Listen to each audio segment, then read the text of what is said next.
De ce côté-ci, côté sud, les verrières représentent les gestes et les paraboles sur le miséricorde du Seigneur. La rosace, le médaillon central, montre Jésus-Christ en juge miséricordieux, avec Marie et Jean-Baptiste. Tandis que les médaillons extérieurs présentent différents récits évangéliques. D'abord, l'Église triomphante, représentée par la femme richement vêtue et moult petits détails. Il y a ensuite le lion de l'évangéliste Marc, suivi de 2 prophètes, l'un qui écrit, l'autre tenant un papyrus. Arrive l'homme ailé de l'évangéliste Matthieu, qui représente la généalogie humaine de Jésus. Il y a aussi la femme aux yeux bandés pour représenter le médaillon de la synagogue. Ensuite, l'aigle de l'évangéliste Jean qui représente le mystère céleste. Il n'y a rien de plus haut dans le ciel qu'un aigle. Il y a 2 médaillons représentant des prophètes. Et finalement, il y a le taureau de l'évangéliste Luc. Dans les petites pièces et les dessins détaillés, on en a remarqué certaines plus particulières dont on veut te jaser, grand-maman. Il y a le bon samaritain, de l'expression que grand-papa utilisait souvent. Cela vient d'une parabole biblique. On remarque au panneau 4 beaucoup de fantaisie faisant un équilibre avec les genres de plantes, là. On remarque ensuite au panneau suivant le contraste des couleurs. Et finalement, le bon samaritain à l'auberge. C'est une église. Dans la fenêtre C, celle de Marie-Madeleine, on a appris que l'artiste a amalgamé les passages évangéliques de Marie-Madeleine, mais aussi de Marie de Béthanie. C'est la sœur de Lazare, celui que Jésus fait ressusciter.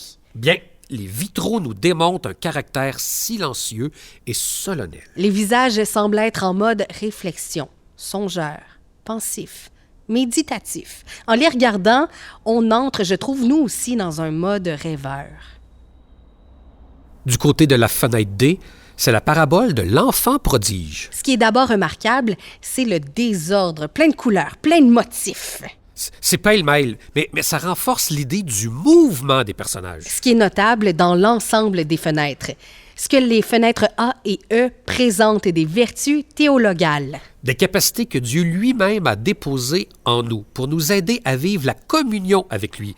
Ce sont la foi, l'espérance et la charité. Et ces vertus sont représentées par des femmes. Il y a aussi une différence de tonalité entre les vertus théologales dans des teintes de rouge et les vertus cardinales. Prudence, justice, force, tempérance. Dans des teintes de bleu. Si tu le permets, grand-maman, on va passer à la 5e verrière. On va débuter par la rosace. On voit au centre le Christ avec les apôtres, Pierre et Paul. En bas, c'est Saint Vincent de Paul qui représente l'amour de Dieu, donc l'amour du prochain. Un homme qui était conscient de la misère des pauvres. Et depuis longtemps, son nom est utilisé pour désigner un organisme à but non lucratif qui a pour mission de lutter contre la pauvreté et l'exclusion sociale. La Saint-Vincent de Paul de Trois-Rivières est sur la rue Royale, près du rond-point de la Couronne. Grand-maman, tu y vas souvent pour faire du bénévolat? Ensuite, on voit Sainte Bernadette. C'est à elle, Bernadette Soubirous, à qui Marie est apparue en 1858. L'autre panneau, une immense figure de la simplicité et de la foi. Saint Jean-Marie Vianney. Grand-maman, tu le pries juste avant ta communion pour une plus grande profondeur spirituelle. Et il est le saint patron des curés. C'est lui qui a mis sur pied des communautés dont l'objectif était la formation des curés. Ensuite, la préférée de grand-maman. Jeanne d'Arc avec son armure et son épée. Son visage, c'est l'une des plus belles têtes de toutes les verrières. Tu veux dire jusqu'à présent? Oui, mais comme j'ai déjà regardé toutes les verrières, c'est vraiment la plus belle. C'est pour ça que grand-maman, tu l'aimes beaucoup, hein? Pour la petite histoire de la grande histoire de Jeanne d'Arc, il faut savoir qu'elle a grandi pendant la guerre de 100 ans et que c'est à 13 ans qu'elle a entendu des voix qui lui demandaient d'aller sauver la France des Anglais et de faire couronner Charles VII. C'est au printemps 1429 que Jeanne d'Arc est partie avec une escorte de quelques hommes et qu'elle a forcé les Anglais à quitter Orléans, endroit qu'ils occupaient depuis 6-8 mois environ. C'est l'automne suivant que Charles VII fut couronné. Mais coup de théâtre! Les agents de France, son propre pays qu'elle a sauvé, l'ont arrêtée pour la livrer aux Anglais. Et c'est à ce moment qu'elle sera jugée par un tribunal ecclésiastique pour hérésie, mais surtout sorcellerie. Son procès aura duré 3 mois pour ensuite finir sur un bûcher et en 1456, on l'a réhabilitée.